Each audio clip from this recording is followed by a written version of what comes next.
Kilig yung igpam, po ng anak, panimbanan ng Espiritu. At yuta na po yung paraiso.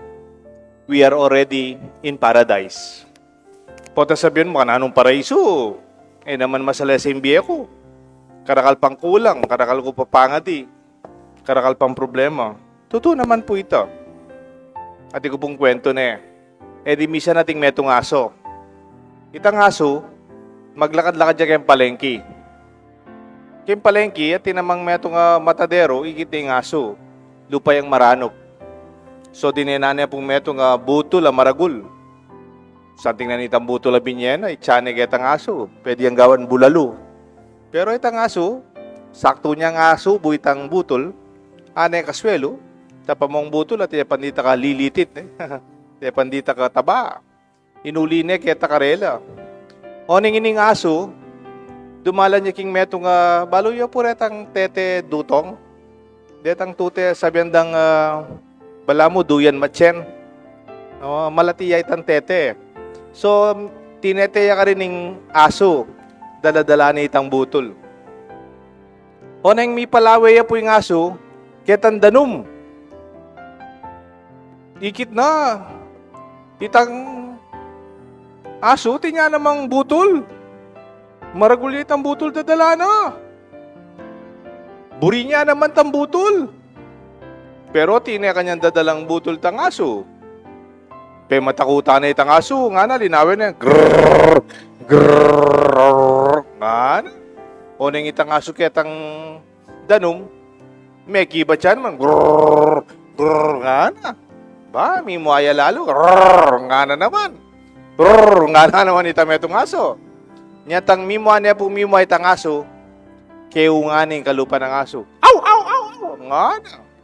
May nabuya itang butol kay asbuk na. Ngayon pala, yamo rin ito. At ini ang butol, maragul na itang kaya, buri niya pa itang ketang meto. Hanggang may wala ya.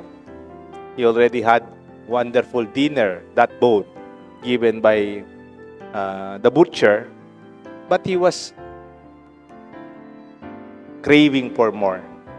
Makanya niya po yung mumunang pamamasa King Genesis, kaduwang chapter. Iyadan ang poyeba at chuno kayong paraiso. At inong king ligaya, maswelo na lang. Biro mo kayong paraiso, karelangan. Ing ilog, bala mo, it is flowing with milk and honey. Anakarakala prutas. Hindi nga animalis, karelangan, kaya kayungan yan. Then you lagyo. It's yours. Pero metong mo yung pinabili ng Diyos. Itang meto pong prutas ay nagagalon yan. Ay nagagalon. Pangageloya yan. Ikasala kayo, mawala nga kaya kayo. Napin man, at yunangan karela, mignasala pa. They already had so much, but they were not happy. They were not even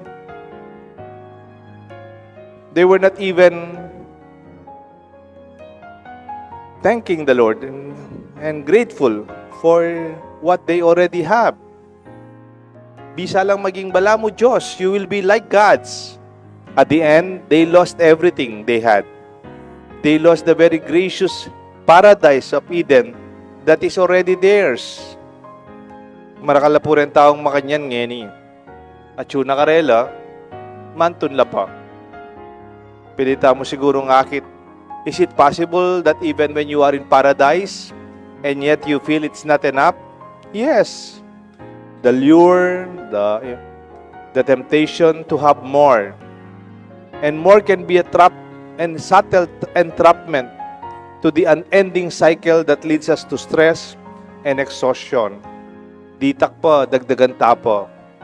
The fall of man when Adam and Eve did not listen to the word of the Father to enjoy everything in the garden but the forbidden fruit. As if God is saying, there are limitations to what you enjoy. Nung nano mga tsukeng kay katamo, tandaan ng tamo, at pong limitasyon. Yes, we can enjoy that we have. And that would not stop us from being grateful and be joyful.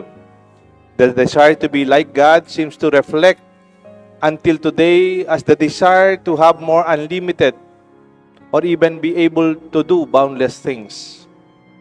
Etangan po asok maman imbabian ng Diyos. Ita mong kailangan tamo. There's a sense of emptiness in the midst of plenty.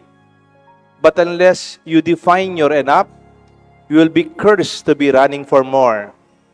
Gratitude turns to what we have, to have being more than enough. It turns a meal into a wonderful feast. It's unfortunate that they already had the paradise, but they wanted more. They thought it was about having more from the coveted tree, that they did not see the provident love of the Father who gave them all that they wanted to have. But they have more. They were not satisfied by the paradise that given to them and the love and generous love of the Father. They wanted more until everything was lost. Iti po yung kikatang maya pabalita. Siguro po ano karakal deng magnasa nung nuka rin tangeni. Ano karakal deng kimbieta mo, burida chuta kay katamo. Siguro yung maka-hospital, deng masakit, deng emila ko kayong baleda. Alubda na mo, makasimbala. Makalwala kayong baleda. Deng aliwa, alubda na mo, mintala, miras lagwam. Deng aliwa, balik-balikan da niya yung guwam, bala mo, chula, kwap, kyapo, ne, at singayda. Deng aliwa naman, kay ba't nang medyo merim labagya Canada, muli laki ng Amerika o Canada. Deng taga Margot. Karakala, grasya ang babiyada kay katamo. Magpasalamat tamo. At yun kay katamo. Nya pasalamat tamo po, ang giyang simpleng biyata mo, nung lawen may kayong mapagpasalamat amata, at yuta na paraiso. Our life is already paradise. Do not lose it. Ay po paboren, mawala iti. It may not be perfect because we cannot have unlimited graces or whatever we have. Pero kalupan ng Diyos, Jesus, pasalamat ya king grasya ng tata na kaya. Jesus did not have everything. Sabi na pinitang metong, Jesus, I want to follow you. Where do you live? Napagibat ng Jesus? Do you want to follow me? Do you want to know where I live? Foxes have holes. Birds of the sky have nests. But the Son of Man have nothing. Bisa kan tugi ka na ako. Buri may nga balo no kumakatok nang. De nga sumgubat. At ilang lungga. De nga yun pati lasale. Ako, anak ng Diyos, batuyang pitutoktungan ka na akong papagpainawan. Let this be our thanksgiving. We have so much to tell, to say, indeed that we are in paradise. Nung akita po ini, mawala yung atsuke katamo. Nung naidakal pat maging mas magrasya. Kinagyoning ipampan ng anak, panimbalan ng Espiritu. Amen.